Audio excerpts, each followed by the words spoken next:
Something happens when a woman approaches her late 30s and early 40s. It's not a gentle transition, not a graceful evolution. It's a seismic event. It's not subtle, it's not quiet, and it's not harmless. The shock no one warns you about. One day, she's the architect of your shared reality, planning family dinners with a focus on nutrition and picky eaters, worrying about school schedules and dentist appointments, organizing vacations where the goal is to create memories, not necessarily to have fun. She is the CEO of the household, and her to-do list is the binding contract of your lives. The next you come home and the CEO has resigned. The contract is shredded. She's scrolling Instagram at midnight, her face illuminated by a cold blue light, her thumb moving in a frantic, endless scroll. She's suddenly obsessed with skincare routines involving potions with unpronounceable names, buying clothes 2 sizes too small that hang in the closet with the tag still on like ghosts of a younger body, and messaging old friends she hasn't spoken to in decades, people from a past life where she was just her, not mom or wife. You're standing there in the wreckage of the familiar, holding a bag of groceries she didn't ask you to get, staring at a stranger wearing your wife's skin. You're confused, disoriented, asking yourself the question that echoes in a million homes: what just happened to my wife? Where did she go? This isn't a random one-off story you tell your buddies at the bar for sympathy. It's not just your marriage hitting a rough patch.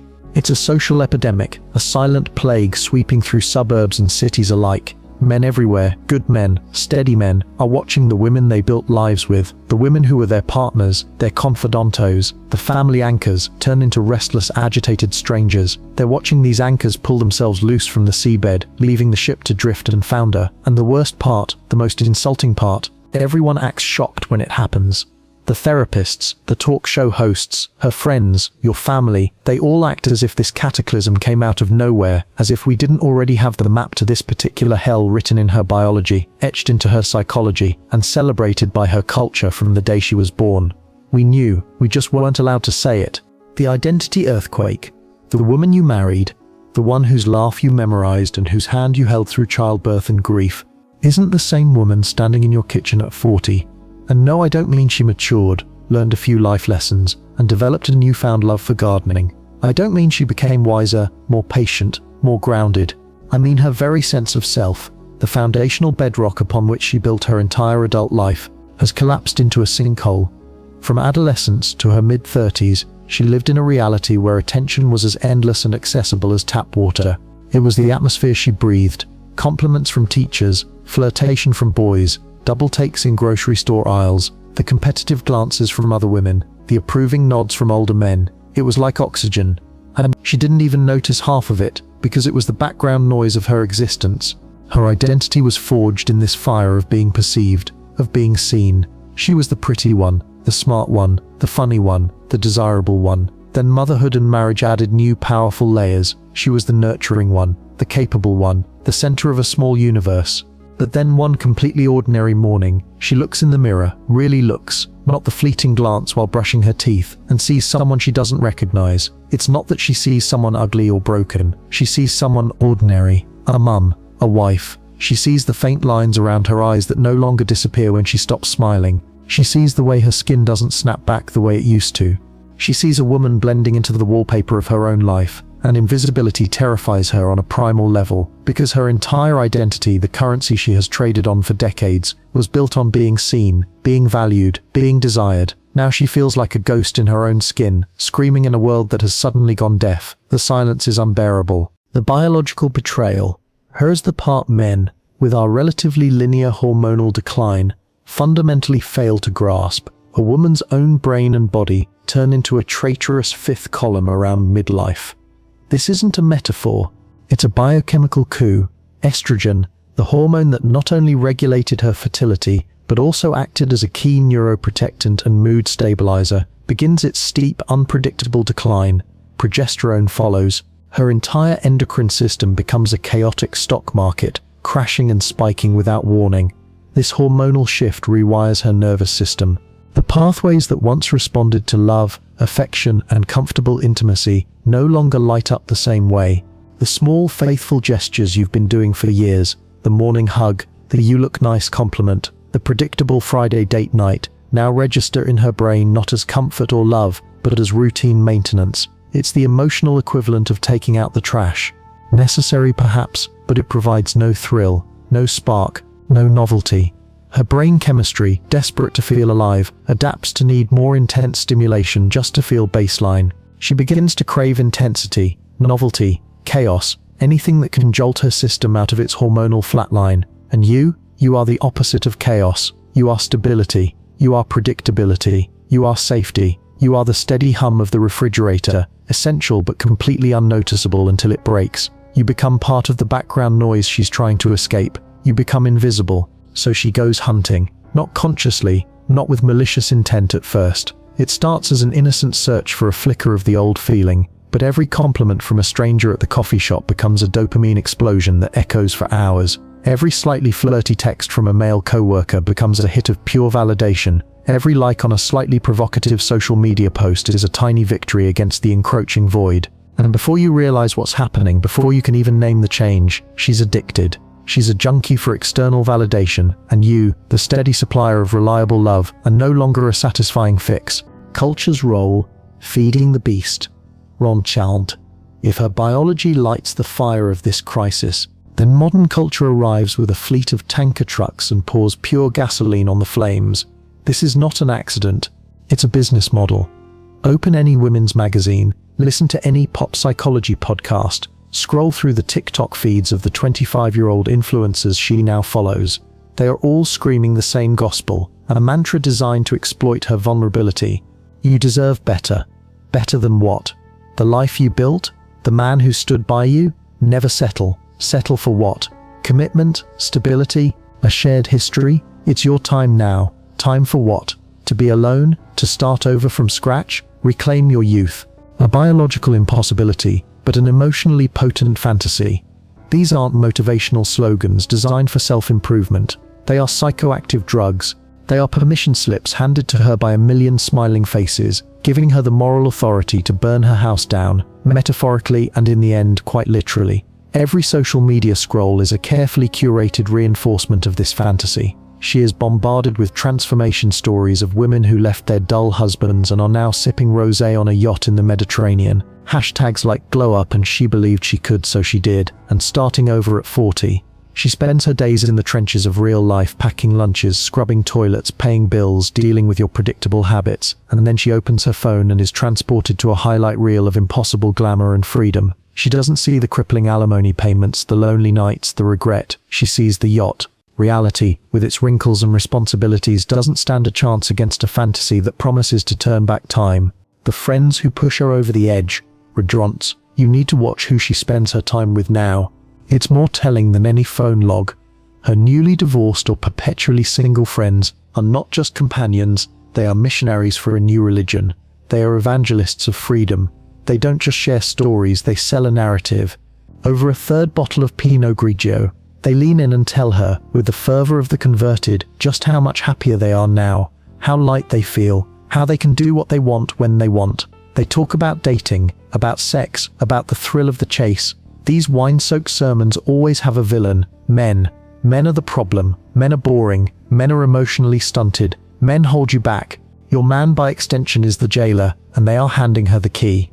They tell her, you could be so much more. Don't waste your life. The subtext is a sledgehammer. Your marriage is a waste. Your family is a cage. These women aren't celebrating her marriage. They are recruiting her for their team. They need her to leave to validate their own choices. Misery loves company, but so does liberated, post-marital euphoria. It needs a chorus. And if you think your wife is immune to this peer pressure, that her commitment to you is stronger than her need for tribal belonging, you are fooling yourself. The validation from her peers, the women who get it, becomes just as powerful, if not more so, than the validation she craves from strange men.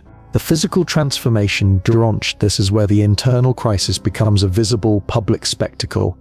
It starts subtly, then rapidly escalates into a full-blown campaign. It begins with a new, almost religious obsession with the gym. It's no longer about health, it's about punishment and redemption. It's about carving away the evidence of time and motherhood, repenting for the sin of having aged. Then come the hair and skin treatments she once swore she'd never touch. The Botox injections that freeze her worry lines, the very lines you thought told the story of your life together. The fillers that plump lips that have kissed you goodnight for 15 years. She is erasing the map of your shared history from her face. Next, the wardrobe shift. She buys outfits that belong in her daughter's closet.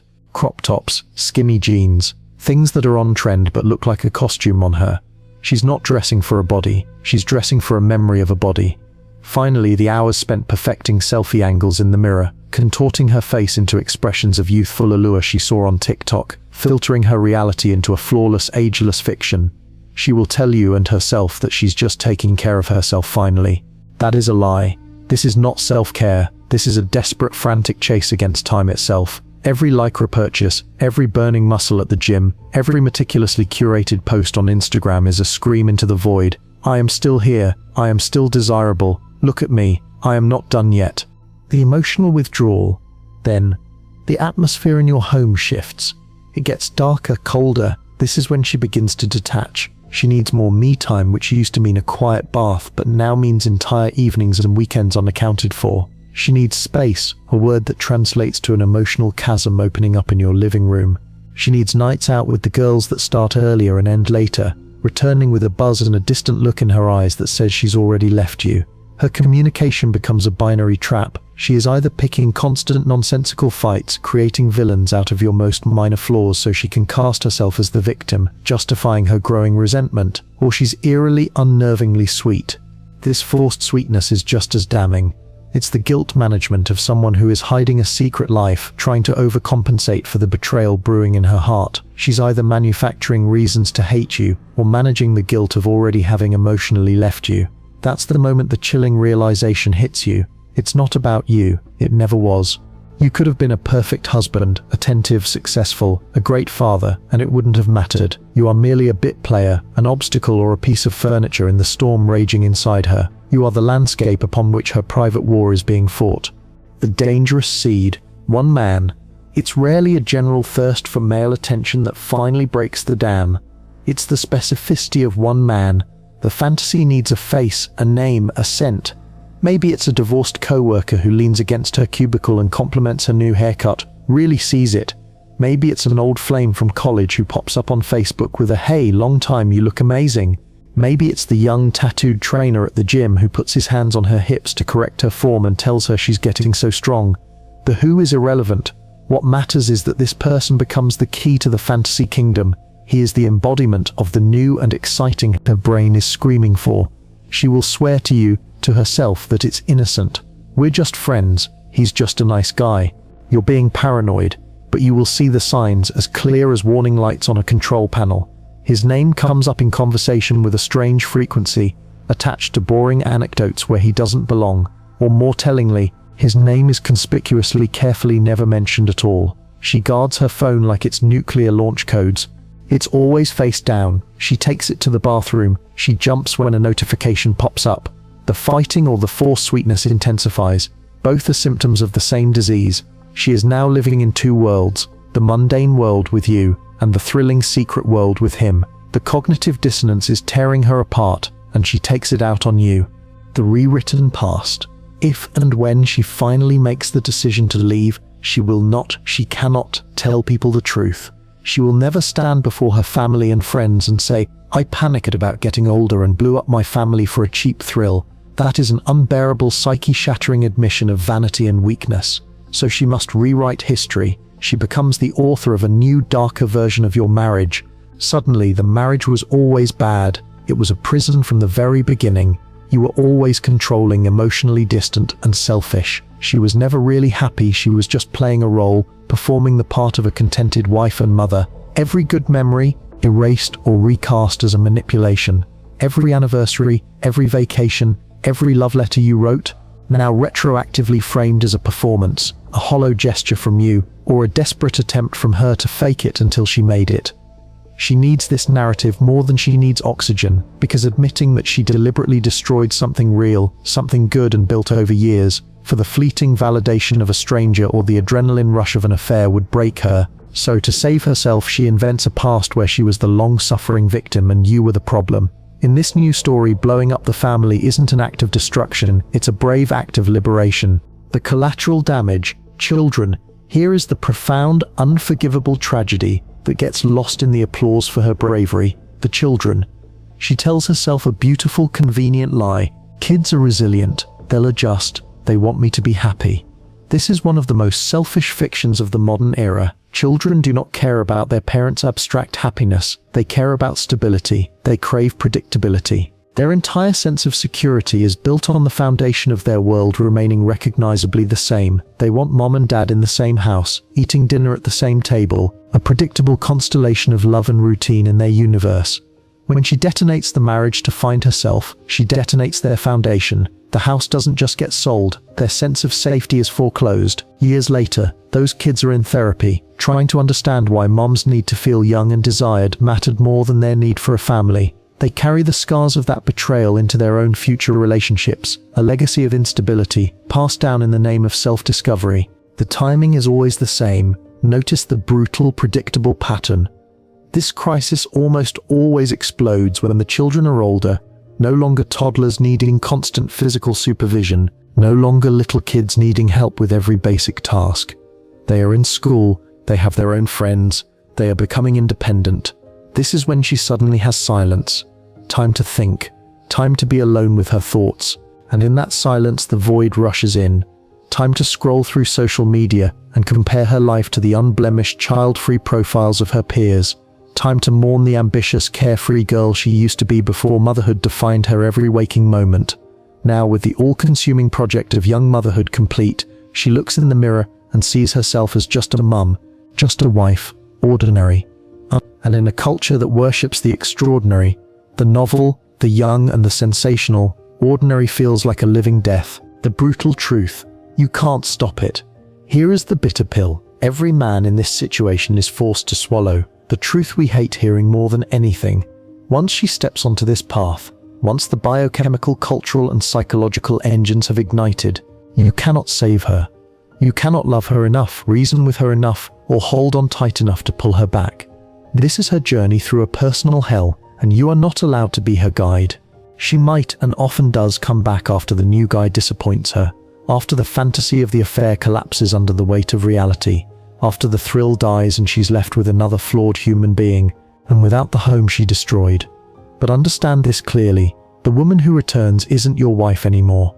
She's a stranger. She's a veteran of a war she started, and she's carrying another man's memories, his touch, his secrets. She will, consciously or not, compare you to the adrenaline-fueled adventure she just had. The comfortable, familiar love you offer will always feel pale and weak next to the illicit intensity she experienced. You can forgive her, you can take her back, but you can never unknow what she has done. You can never unsee the stranger she became. The difference between male and female midlife. The gender disparity in the midlife crisis is one of the great unspoken injustices. A man hits 40, and if he's kept his job and his hair, culture tells him he's just entering his prime. He's a silver fox, distinguished, valuable. His value is seen as cumulative, a blend of experience, stability, and resources. He still believes, rightly or wrongly, that he has options. That belief alone, that sense of potential, is often enough to keep him steady. His crisis, if it comes, is often an embarrassment, a sports car, a foolish but often passing phase. A woman hits 40, and the cultural message is a deafening alarm bell. She is told in a million subtle and not so subtle ways that she is expired, past her prime, invisible, a leftover on the shelf.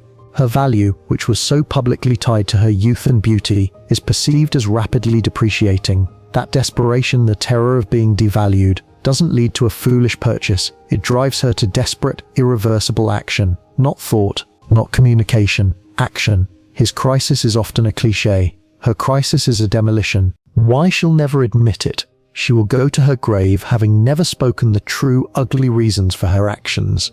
She will never sit across from you and confess, "I left because I was terrified of becoming old and irrelevant. I needed the attention of strangers to feel alive more than I wanted my children to have a stable home. I chose my ego over my family's foundation." To speak these truths would be to confront a monster of vanity and weakness in the mirror that not even the most potent filter can hide. Instead, she must create a noble, socially acceptable story. She must be the hero of her own narrative. She will say she was oppressed, misunderstood, emotionally starved, that she was a shell of a person. She will frame destruction as liberation, selfishness as self-care, and abandonment as courage. And the world, trained by the same cultural script, will clap for her bravery. They will bring her casseroles and wine while you are left in the ruins of your former life, trying to explain to your children why mum is a hero for leaving and you are a fool for staying. The hard reality for men. So faced with this tsunami, what can a man actually do? You cannot stop the wave, but you can decide how you stand before it. First, see the signs early, long before the secret phones and the strange new friends. If her entire self-worth has always been precariously built on the shifting sands of looks, external attention and novelty, the risk is astronomically high. A woman with a strong internal sense of value built on character, intellect and purpose is far less susceptible. Second, stop blaming yourself. Her crisis is not a referendum on your performance as a husband. It is at its core about her own personal terrifying war with time and mortality. You are the battlefield, not the cause of the war. Third, and this is the most crucial, protect yourself and your children. Hope for the best, but prepare for the worst.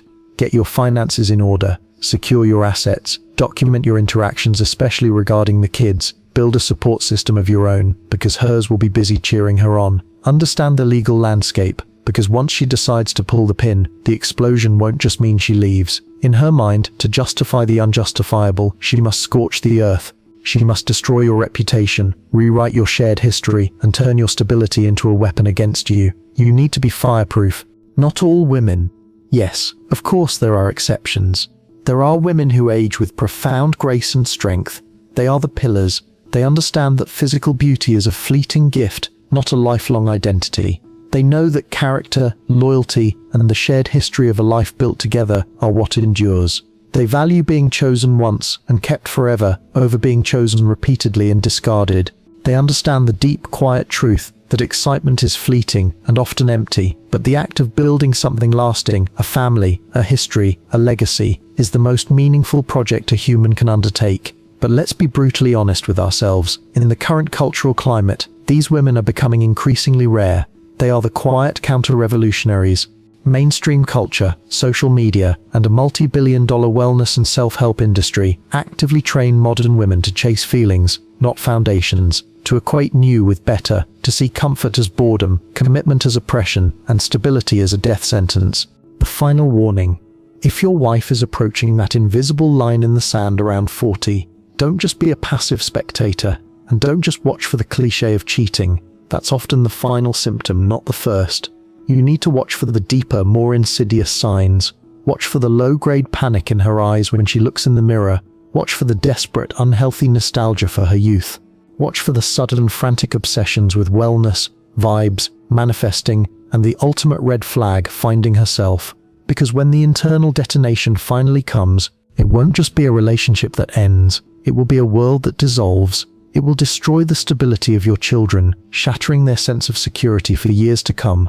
It will obliterate the years you invested, the sacrifices you made, the future you planned together.